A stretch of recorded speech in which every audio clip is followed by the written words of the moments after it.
Welcome back to Co's Q. I'm just finishing up here at work, getting a few things done before I head back to the house.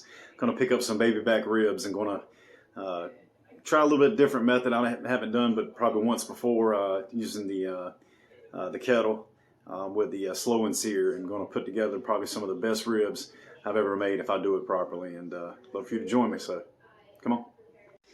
All right, so let's check the kettle. See, the ribs have already been placed out here just a few seconds ago. And we'll let a little bit of the smoke clear. Not sure how easy it is to see, but this is sort of a mini snake method, just linear in the slow and sear. Use the chimney to get the coals good and hot on just a small amount from the chimney. There on the far left side or right side, whichever one you want to use. It's perfectly fine. And it'll slowly work its way from left to right and keep the temp about pretty consistently between 225 and 250. So let's get these things on and take a look at them when they're on. All right, so let's raise the kettle's top here and just get you an idea of what it looks like. I formed the ribs up a little bit to where they kind of bunch them up a little bit. That's just what I've seen everybody else do, so I'm gonna do it. It seems to get a little bit better cooked that way. And I've got 3 good little pieces of some maple wood. It'll be wonderful flavor with the what we're going to be using as far as the pepper jelly and the seasonings that's currently already on it. So yeah, let's take a look in a few hours. We're going for probably, I think, that 3.5 to 5 hour window with these. We'll wrap them when we get to about 165. Then we'll at that point do a test for, I don't know, I call it the flimsy test. You know, how much movement the ribs have before they fall off the bone tender. So let's get this thing covered up and let the smoke roll. All right, so they've been on for about 1 hour and 45 minutes. I have not opened, looked at it, or anything ever since the last time that y'all seen it. There you go. I know there's a little bit of a shadow, but that should be very apparent how that's coming along. I'm gonna put together a spray, a little mix of some I just got to see what I got, but white vinegar and something else. And I'll bring that up next, but you can see how that's burning nicely, moving from left to right. All right, so let's get this baby covered up.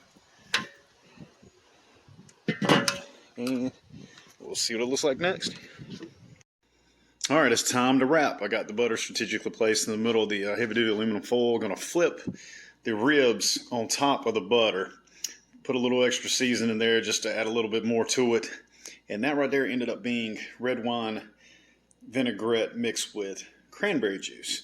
We're going to pour that onto the butter as well, and then put those on top, wrap it up tight, throw it back on for a couple hours, get it to, you know, what we're looking to as far as tenderness, and then unwrap it and maybe slather it with a little something. Ain't really decided, but I know the pepper jelly is going to go on it at some point, and I'll figure it out from there. So we'll see you soon. Boy, they look beautiful, don't they? Great color, exactly what we're looking for. Got the pullback we're looking for on the rib. I mean, that's usually a good indicator, just like the one bone is like with the pork butts.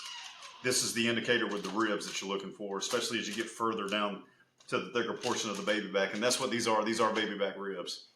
This is the pepper jelly we're going to be rubbing on it. I'm going to put it at 195 degrees because they're already at the proper temp. But I'm going to put a little element of heat with the pepper jelly and let it kind of congeal a little bit.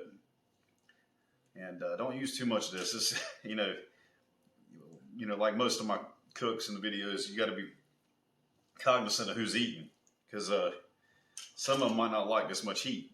But luckily, it's just me, my wife, and my kid, and they tend to like this level of heat on their food. So we'll see though. It's the first time I've ever done this, so it's an experiment in its own right. But they make so many different types of pepper jellies and jellies that you can use like this. And my neighbor, Mr. Jason, he threw me on a peach one that was absolutely phenomenal. I personally thought it was the best ribs I'd ever ate, as far as sweet ribs, and it was really, really good. So this is kind of what inspired me. So Jason, I appreciate you on that, and maybe this will inspire you to try the pepper jelly. And you can find it at some of those mom and pop produce stands is where you can locate some of those.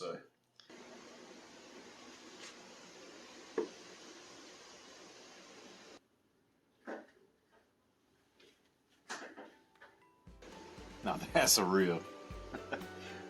Look at that.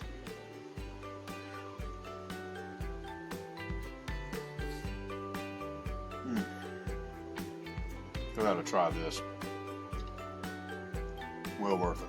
Well, if you're wondering, it tasted just as good as it looked, even better. It's absolutely a treat. If you haven't done that before, I suggest you go to your local grocery store and get on that as soon as possible because, hey, it's grilling season. It's the middle of June, about to be July. July the 4th weekend's coming up. What better way to entertain some people and cook some ribs? And it's a fairly easy cook in the process. I mean, all you gotta do is just get the right seasonings, the right rubs on it, and you cook it to a certain temperature. It ain't all about time, but time does help a little bit. But you can really crank out some really good eats for your company and your just immediate family. You don't have anybody around during the holiday. But I suggest you invite some people if you're gonna cook that because you're gonna want to show that off, I promise. But outside of that, I'll leave some stuff in the description box, and Coast Q. Thanks for joining me.